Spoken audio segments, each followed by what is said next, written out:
26 दिसंबर 1980 की एक कड़ाकड़ाती ठंड वाली रात। बहुत ही भयानक ठंड। बिल्कुल। रात के करीब 3 बज रहे हैं। इंग्लैंड के सफोक इलाके का जो रेंडलशैम फॉरेस्ट है वो पूरी तरह से घने अंधेरे और सन्नाटे में डूबा हुआ है। तापमान एकदम 0 से नीचे जा चुका है। हाँ, वो ऐसा मौसम होता है जब कोई बाहर नहीं जाना चाहता। सही कहा। और इसी सन्नाटे के बीच अमेरिकी वायुसेना के एक सुरक्षा गश्ती दल को पेड़ों के झुरमुट से आसमान से कोई अनजान सी रोशनी नीचे उतरती हुई दिखाई देती है। पहली नजर में ये किसी छोटे विमान के दुर्घटनाग्रस्त होने जैसा लगता है, जो कि उस इलाके में एक बहुत बड़ी खतरे की घंटी थी। एकदम। लेकिन जैसे ही गश्ती दल उस रोशनी की ओर बढ़ता है, ये स्पष्ट हो जाता है कि ये कोई विमान दुर्घटना नहीं है। तो आज के हमारे इस विशेष गहन विश्लेषण का आधार कोई सुनी सुनाई बातें नहीं है। मेज पर हमारे सामने केस फाइल SQRUFO 001 के बहुत ही ठोस स्रोत रखे हैं, और इसमें कुछ हाल ही में डिक्लासिफाइड हुए रक्षा मंत्रालय के दस्तावेज भी शामिल हैं। हाँ, और घटना स्थल पर रिकॉर्ड किया गया 18 मिनट का एक असली ऑडियो टेप, प्लास्टर कास्ट की जांच रिपोर्ट और सबसे अहम अमेरिकी सरकार द्वारा जारी किए गए कुछ बहुत ही चौंकाने वाले मेडिकल रिकॉर्ड्स। हमारा मिशन आज बस इन पन्नों और टेप्स के भीतर छिपे सच की निष्पक्ष जांच करना है। देखिए, इन दस्तावेजों की अहमियत को समझने के लिए उस समय के ऐतिहासिक और सामरिक माहौल को समझना सबसे जरूरी हो जाता है। 1980 का दशक, मतलब शीत युद्ध का एकदम चरम। बिल्कुल। और रेंडलशैम फॉरेस्ट महज कुछ पेड़ों का समूह नहीं था, ये सीधे RAF वुडब्रिज और RAF बेंट वाटर्स से सटा हुआ था। मतलब ये दोनों नाटो के अधीन संचालित सबसे संवेदनशील अमेरिकी सैन्य अड्डों में से एक थे। जहाँ तक मुझे पता है वहाँ A-10 थंडरबोल्ट लड़ाकू विमान तैनात थे। हाँ, वो तो आधिकारिक बात थी, लेकिन जो आधिकारिक रूप से कभी न स्वीकारी गई पर सबको पता थी, वो बात ये थी कि वहाँ सामरिक परमाणु हथियारों का एक बहुत बड़ा जखीरा रखा गया था। बाप रे, परमाणु हथियार? जी हाँ, ऐसे अति संवेदनशील इलाके के हवाई क्षेत्र में रडार के पकड़ में आए बिना किसी अज्ञात वस्तु का जमीन तक आ जाना, ये अपने आप में एक ऐसा सुरक्षा संकट था जो तीसरे विश्व युद्ध की घंटी बजा सकता था। और यही वो बिंदु है जहां से हमारी इस केस फाइल की शुरुआत होती है। सार्जेंट जिम पेनिस्टन और एयरमैन फर्स्ट क्लास जॉन बरोज को उस संभावित विमान दुर्घटना की जांच के लिए जंगल के भीतर भेजा जाता है, वो भी रात के अंधेरे में। हाँ, दस्तावेज बताते हैं कि जैसे ही वे जंगल के किनारे पहुंचते हैं, माहौल पूरी तरह से बदल जाता है। मतलब पास के एक फार्म के जानवर, जो आमतौर पर रात के उस पहर एकदम शांत रहते हैं, वे अचानक चीखने लगते हैं और बाड़े में इधर उधर भागने लगते हैं। जानवरों का ये अजीब बर्ताव एक बहुत ही क्लासिक संकेत है। उनका बर्ताव बेहद आक्रामक और डरा हुआ था। बरोज की गवाही में बाकायदा दर्ज है कि उन्हें पेड़ों के बीच से लाल और नीली रोशनियां बहुत अजीब तरह से चमकती हुई दिख रही थी। लेकिन जो पेनिस्टन की रिपोर्ट है ना, वो पहला बड़ा विवरण है जो इस पूरी घटना को एक अलग ही दिशा में ले जाती है। हाँ, आइए इसे थोड़ा विस्तार से समझते हैं। देखिए, पेनिस्टन की रिपोर्ट में एक ऐसे यान का विवरण है जो हमारी समझ के किसी भी विमान से मेल नहीं खाता। उन्होंने जमीन पर लगभग 9 फीट लंबे और 6 फीट ऊंचे एक त्रिकोणीय यान को देखा। एक त्रिकोण? हाँ, एक ट्रायंगल। उनके अनुसार यह यान काले, एकदम चिकने कांच जैसे किसी अज्ञात पदार्थ से बना था। इसमें कोई जोड़ नहीं था, मतलब कोई पंख या निकास पाइप भी नहीं था। जैसे कोई सुदूर भविष्य या किसी प्राचीन सभ्यता का कोई तकनीकी अवशेष गलती से हमारे आधुनिक दुनिया के जंगल में आ गिरा हो। बहुत ही सटीक उपमा है। और उस यान की सतह पर हायरोग्लिफिक्स यानी प्राचीन मिस्र जैसी लिपि जैसे कुछ अजीबोगरीब प्रतीक उभरे हुए थे। इनमें से एक प्रतीक में एक वृत्त के अंदर एक त्रिकोण बना हुआ था। यह विवरण इतना सटीक और विचित्र है कि ये किसी भी सैन्य अधिकारी की सामान्य रिपोर्टिंग शैली से बिल्कुल अलग लगता है। और यहाँ जो बात सबसे दिलचस्प है वो ये है कि पेनिस्टन उस यान को दूर से देखकर वापस नहीं लौटे। उन्होंने वास्तव में उसे छुआ था, है ना? बिल्कुल। रिपोर्ट के अनुसार जब पेनिस्टन ने उस चिकनी कांच जैसी धातु पर हाथ रखा तो वो उन्हें बहुत गर्म महसूस हुई। उन्होंने उन प्रतीकों पर अपनी उंगलियां फेरी और तभी कुछ अजीब हुआ। हाँ, पेनिस्टन को अपने हाथों और शरीर में एक तेज स्थैतिक बिजली यानी बहुत तेज स्टैटिक इलेक्ट्रिसिटी का अनुभव हुआ। उसके तुरंत बाद सब कुछ एक अंधी कर देने वाली सफेद रोशनी में बदल गया। पेनिस्टन के मुताबिक रोशनी इतनी तीव्र थी कि सब कुछ सुन्न पड़ गया था। देखिए, इस घटना का मनोवैज्ञानिक और भौतिक विश्लेषण बहुत अहम है। जब कोई व्यक्ति इतने तीव्र स्टैटिक चार्ज और इस तरह की चमक का सामना करता है तो न्यूरोलॉजिकल रिस्पॉन्स के कारण अस्थायी अंधापन और दिशा भ्रम होना बहुत स्वाभाविक है। मतलब उनका दिमाग उस स्थिति को प्रोसेस ही नहीं कर पा रहा था। बिल्कुल। लेकिन जब उनकी आंखें सामान्य हुई तो वो यान बिना किसी आवाज या झटके के अपने 3 पैरों से उठा, पेड़ों के बीच से मुड़ा और पलक झपकते ही हवा में गायब हो गया। ये वाकई हैरान करने वाला है। लेकिन अगर हम आंखों देखी गवाही से थोड़ा आगे बढ़ें तो यहाँ बात सिर्फ बयानों पर खत्म नहीं होती। अगली सुबह वहाँ ठोस भौतिक सबूत मौजूद थे। हाँ, दिन के उजाले में उस जगह की पूरी जांच की गई। जमीन पर ठीक उसी आकार के 3 गड्ढे मिले, जैसे किसी भारी त्रिकोणीय वस्तु ने जमीन पर दबाव डाला हो। पेनिस्टन ने खुद उन गड्ढों के प्लास्टर कास्ट बनाए थे और बाद में जब प्रयोगशाला में जांच हुई तो उन मिट्टी के नमूनों में कैल्शियम कार्बोनेट के अंश मिले, जो ये साबित करते हैं कि वो प्लास्टर उसी विशिष्ट स्थान और समय का था। लेकिन एक सेकंड रुकिए, एक विश्लेषणात्मक संदेह यहाँ उठता है। क्या ये संभव नहीं है कि पेड़ों पर जो खरोंचें या टूटी हुई शाखाएं मिली वे केवल लकड़हारों की कुल्हाड़ी के निशान हो? सतह पर ये एक तार्किक सवाल लगता है। और जहाँ तक गड्ढों में मिले विकिरण यानी रेडिएशन की बात है, तो जंगलों में प्राकृतिक रूप से भी बैकग्राउंड रेडिएशन में हल्का उतार चढ़ाव तो आता ही रहता है। कहीं ऐसा तो नहीं कि हम एक सामान्य सी बात को जरूरत से ज्यादा रहस्यमयी बना रहे हैं? शुरुआती सैन्य जांचकर्ताओं ने भी बिल्कुल यही सोचा था, लेकिन जब हम घटनास्थल की विकिरण रिपोर्ट के तकनीकी डेटा को देखते हैं तो प्राकृतिक कारणों वाला यह सहज तर्क पूरी तरह से फिट नहीं बैठता। वो कैसे? इसे ऐसे समझना चाहिए, प्राकृतिक बैकग्राउंड रेडिएशन एक साधारण लाइट बल्ब की तरह होता है।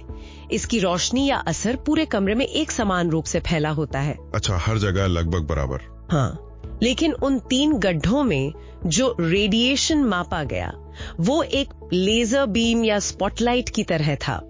गड्ढों के ठीक केंद्र में विकिरण का स्तर सामान्य से 10 गुना अधिक था और किनारों पर आते ही ये अचानक शून्य के करीब पहुंच जाता था। मतलब एक बहुत ही विशिष्ट पैटर्न। बिल्कुल।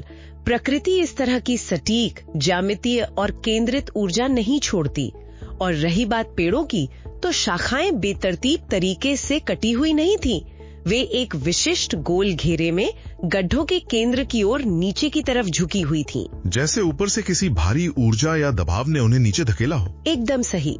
कुल्हाड़ी के वार से पेड़ की टहनियां एक केंद्र की ओर रहस्यमयी तरीके से इस तरह नहीं झुकती। समझ गया। ये तकनीकी विश्लेषण वाकई मामले को एक अलग स्तर की गंभीरता देता है और इसी वजह से 28 दिसंबर की रात की घटना और भी महत्वपूर्ण हो जाती है। तीसरी रात की घटना। हाँ, पहली घटना के 2 दिन बाद जब उच्च अधिकारियों को लगा कि कुछ गंभीर चल रहा है तो deputy base commander lieutenant colonel Charles I Halt खुद अपनी एक विशेषज्ञ टीम के साथ रात में जंगल गए। और उनके हाथ में एक हैंडहेल्ड माइक्रो कैसेट रिकॉर्डर था। बिल्कुल। हमारे पास उस रात का जो 18 मिनट का ऑडियो टेप है वो सैन्य इतिहास के सबसे दुर्लभ दस्तावेजों में से एक है। देखिए, हॉल टेप की अहमियत महज इस बात में नहीं है कि उसमें क्या रिकॉर्ड है, बल्कि इसमें है कि वो कैसे रिकॉर्ड किया गया है। मतलब आप उस माहौल की बात कर रही हैं? हाँ, टेप में हम सुन सकते हैं कि टीम विकिरण माप रही है, पेड़ों की जांच कर रही है और अचानक एक सैनिक रिपोर्ट करता है कि रोशनी वापस आ गई है। यहाँ बात वास्तव में बहुत दिलचस्प हो जाती है। टेप में हॉल्ट लाल रोशनी को पेड़ों के बीच मंडराते हुए दर्ज करते हैं। वे नाइट विजन उपकरणों का उपयोग कर रहे हैं। फिर वे आसमान में 3 तारों जैसी वस्तुओं को देखते हैं जो बहुत ही तीखे और कोणीय तरीके से यानी शार्प एंगुलर मूवमेंट कर रही थी। बिल्कुल। वे वस्तुएं ऐसे मुड़ रही थीं जैसे उनके लिए जड़त्व या गुरुत्वाकर्षण के नियम मायने ही नहीं रखते। और टेप में सबसे रोंगटे खड़े कर देने वाला क्षण तो वो है जब आसमान से एक यान सीधे उस हथियार भंडारण क्षेत्र पर प्रकाश की एक किरण डालता है। वही जगह जहां कथित तौर पर परमाणु हथियार रखे हुए थे। और इस पूरी घटना के दौरान हॉल्ट की आवाज पर ध्यान देना बहुत जरूरी है। वो डरे हुए या घबराए हुए नहीं है। नहीं, उनकी सांसें फूल रही हैं। उनकी आवाज में एक अनुभवी सैन्य अधिकारी का वो ठंडा और सटीक संयम है जो पल पल की जानकारी दे रहा है। डिग्री, दिशा और उपकरणों की रीडिंग वो एक ऐसी चीज को शब्दों में ढालने की कोशिश कर रहे हैं जिसके लिए उनके पास कोई शब्दकोश ही नहीं है। अगर हम इसे बड़ी तस्वीर से जोड़कर देखें तो हॉल्ट के इस प्रोफेशनल रवैये का विश्लेषण करना बहुत जरूरी है। वे एक वरिष्ठ कमांडर थे। एक परमाणु अड्डे की सुरक्षा की भारी जिम्मेदारी थी उनके कंधों पर। जी, और जब वे रिपोर्ट कर रहे थे कि लेजर जैसी किरणें उनके हथियारों के बंकरों पर गिर रही हैं, तो वे एक लाइव सामरिक मूल्यांकन कर रहे थे। ये टेप महज एक गवाही नहीं बल्कि एक सैन्य अन्वेषण का दुर्लभ लाइव दस्तावेज है। कोई हॉलीवुड फिल्म नहीं चल रही थी वहाँ। बिल्कुल नहीं। जब एक साथ कई अनुभवी सैन्य अधिकारी, नाइट विजन उपकरण और जमीनी सेंसर एक ही घटना की पुष्टि कर रहे हो तो उसे महज एक सामूहिक भ्रम कहकर टालना वैज्ञानिक दृष्टिकोण से असंभव हो जाता है। लेकिन, और ये एक बहुत बड़ा लेकिन है, इतनी विस्तृत सैन्य रिपोर्टिंग के बाद भी जब ये पूरा मामला सरकारों के सामने आया तो उनका रुख क्या था?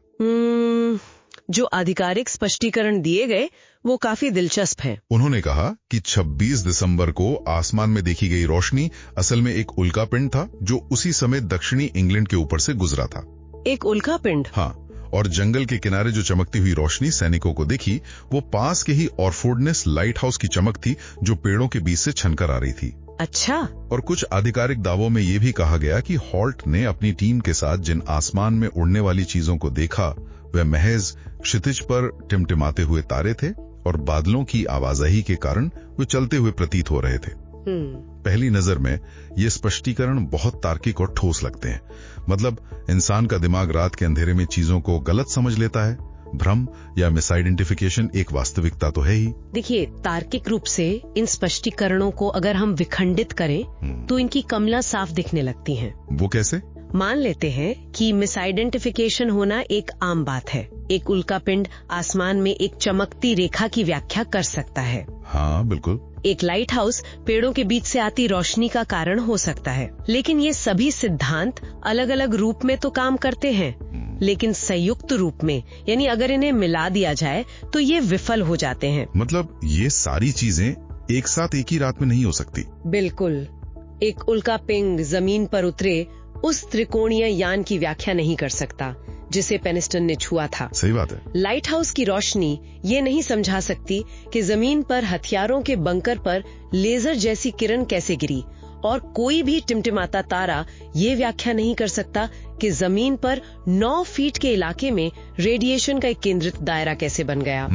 मतलब अगर इन सभी स्पष्टीकरणों को एक साथ मिला भी दें तो भी वे इस घटना की पूरी तस्वीर को कवर नहीं कर पाते। आधिकारिक स्पष्टीकरणों की विफलता का सबसे बड़ा प्रमाण वे इंसान हैं जिन्होंने उस रात उस यान का सामना किया था, यानी गवाहों का स्वास्थ्य। जो मेडिकल रिकॉर्ड्स इस केस फाइल का सबसे भारी हिस्सा है। हाँ, घटना के बाद पेनिस्टन को गंभीर PTSD का सामना करना पड़ा और एयरमैन जॉन बरोज की हालत तो इतनी बिगड़ गई कि उन्हें ओपन हार्ट सर्जरी से गुजरना पड़ा। ये बहुत दुखद है। और असली सच्चाई तब सामने आती है जब हम 2015 के अमेरिकी वेटरन्स का फैज यानी VA विभाग के दस्तावेज देखते हैं। अमेरिकी सरकार ने बरोज को पूर्ण चिकित्सा विकलांगता प्रदान की। और इसका आधिकारिक कारण क्या था? कारण था नॉन आयोनाइजिंग इलेक्ट्रोमैग्नेटिक रेडिएशन से होने वाला नुकसान। तो इस सब का क्या मतलब है? सरकार एक तरफ तो कह रही है कि कुछ नहीं हुआ, लेकिन दूसरी तरफ आधिकारिक रूप से ये मानती है कि सैनिक को किसी चीज से गंभीर शारीरिक नुकसान हुआ था। इस विरोधाभास का विश्लेषण करें तो ये महज एक UFO कहानी नहीं रह जाती, ये एक बहुत बड़ा कानूनी और चिकित्सा दस्तावेज बन जाती है। क्योंकि VA से चिकित्सा विकलांगता का दावा जीतना कोई आसान काम नहीं है। बिल्कुल नहीं। इसके लिए ठोस सबूतों की जरूरत होती है कि ड्यूटी के दौरान किसी बाहरी कारक ने शरीर को नुकसान पहुंचाया है। ये समझना जरूरी है कि नॉन आयोनाइजिंग रेडिएशन काम कैसे करता है। ये एक्सरे जैसा नहीं होता है ना? नहीं, ये एक्सरे या गामा रे की तरह DNA को तुरंत नहीं तोड़ता। ये माइक्रोवेव ओवन की तरह काम करता है। ये शरीर के भीतर के पानी के अणुओं को कंपन करवाकर ऊतकों को अंदर से गर्म करता है। हे भगवान! जिससे हृदय के वाल्व और तंत्रिका तंत्र को स्थायी नुकसान पहुंचता है। सरकार का ये आधिकारिक रूप से मान लेना साबित करता है कि उस रात जंगल में कुछ वास्तविक और बेहद हानिकारक मौजूद था। और एक तरफ सरकार विकलांगता का मुआवजा दे रही है और दूसरी तरफ ब्रिटिश रक्षा मंत्रालय से रेंडलशैम की फाइलें रहस्यमयी तरीके से लापता हो जाती हैं। लापता हो जाना इस बात का स्पष्ट संकेत है कि सच्चाई को छिपाया जा रहा था। लेकिन इस पूरी केस फाइल में दशकों बाद एक ऐसा सबूत सामने आता है जो इस पूरी घटना को अंतरिक्ष से हटाकर सीधे समय यात्रा यानी टाइम ट्रैवल की ओर मोड़ देता है। आप उस नोटबुक की बात कर रहे हैं?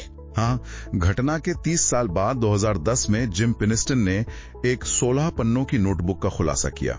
उनका दावा था कि जिस रात उन्होंने यान को छुआ था, उसके तुरंत बाद उन्होंने अपनी डायरी में 1 और 0 यानी बाइनरी कोड की एक लंबी श्रृंखला लिखी थी।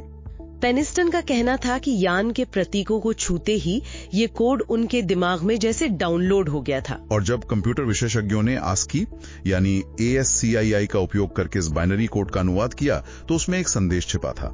संदेश था मानवता का अन्वेषण, मूल वर्ष 8100, ओरिजिन ईयर 8100। और इसके साथ ही गीजा, नाज़का और हाइब्रासिल जैसे स्थानों के सटीक पृथ्वी निर्देशांक भी दिए गए थे। देखिए, मुझे यहाँ सबसे मजबूत संदेह उठाना ही होगा। ये बात तार्किक रूप से पचती नहीं है। मैं समझ सकती हूँ। ASCII असल में 1960 के दशक में इंसानों द्वारा बनाया गया एक कोडिंग स्टैंडर्ड है। 1980 के एक सुरक्षा गार्ड को बाइनरी कोड कैसे पता होगा? और कोई गैर मानवीय शक्ति या भविष्य के लोग ASCII जैसी पुरानी इंसानी कोडिंग का उपयोग क्यों करेंगे? क्या ये नोटबुक वाली बात एक मनगढ़ंत कहानी नहीं लगती? देखिए, ये वैध संशय है। यह एक महत्वपूर्ण सवाल खड़ा करता है। एक उन्नत सभ्यता संवाद के लिए पंच कार्ड युग की तकनीक का उपयोग क्यों करेगी?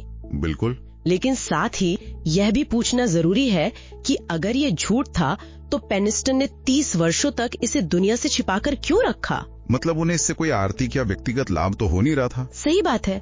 अगर उन्हें सनसनी फैलानी थी तो 1980 के दशक में ही वे किताबें लिख सकते थे। क्या कोई व्यक्ति इतना विस्तृत बाइनरी कोड रचेगा महज उसे 3 दशकों तक एक दराज में बंद रखने के लिए? ये वाकई एक अजीब पहेली है। तो चर्चा को समेटते हुए हम ये कह सकते हैं कि रेंडलशैम की अहमियत इसलिए नहीं है कि ये सबसे बड़ी या सबसे नाटकीय घटना है, बल्कि इसलिए है क्योंकि इसकी जो बनावट है, इसका जो टेक्सचर है, वो अद्वितीय है। ये महज हवा में देखी गई रोशनी नहीं है। बिल्कुल नहीं। ये जमीन पर बने गड्ढों, विकिरण, क्षतिग्रस्त स्वास्थ्य और सरकारी मुआवजे का एक ऐसा ठोस जाल है जिसे नजरअंदाज नहीं किया जा सकता। जब हम सभी आधिकारिक स्पष्टीकरणों को हटा देते हैं तो जो बचता है वो शून्य नहीं है, वो एक बहुत ही ठोस वास्तविकता है। चर्चा को समाप्त करने से पहले श्रोताओं के मन में एक ऐसा सवाल छोड़ना जरूरी है जिस पर शायद ज्यादा बात नहीं होती। चर्चा के दौरान हमने जाना कि लेफ्टिनेंट कर्नल हॉल्ट ने इतनी बड़ी घटना का मेमो भेजा, ऑडियो रिकॉर्ड किया, लेकिन वरिष्ठ अधिकारियों ने उनसे कभी पूछताछ यानी कोई डीब्रीफिंग की ही नहीं। सेना में डीब्रीफिंग का न होना बहुत ही असामान्य है। और साथ ही उस 8100 वाले संदेश में भविष्य के इंसानों का जिक्र है। श्रोताओं के लिए सोचने वाली बात है, क्या उच्च सैन्य कमान को पहले से ही पता था कि ये कोई भारी खतरा नहीं है? ये एक बहुत ही गहरा विचार है। क्या भविष्य से आया ये यान हमारे सामरिक परमाणु हथियारों के विकास के किसी ऐतिहासिक मोड़ को केवल ऑब्जर्व करने आया था और इसीलिए सरकार ने चुप्पी साध ली? हो सकता है। 45 साल बाद भी सभी स्पष्टीकरणों को हटाने के बाद सच्चाई आज भी वही खड़ी है जहां उन सैनिकों ने इसे छोड़ा था, रेंडलशैम के पेड़ों के बीच, पूरी तरह से अंधेरे में और अनसुलझी। और इसी के साथ वास्तविकता के साइड क्वेस्ट में आपका स्वागत है।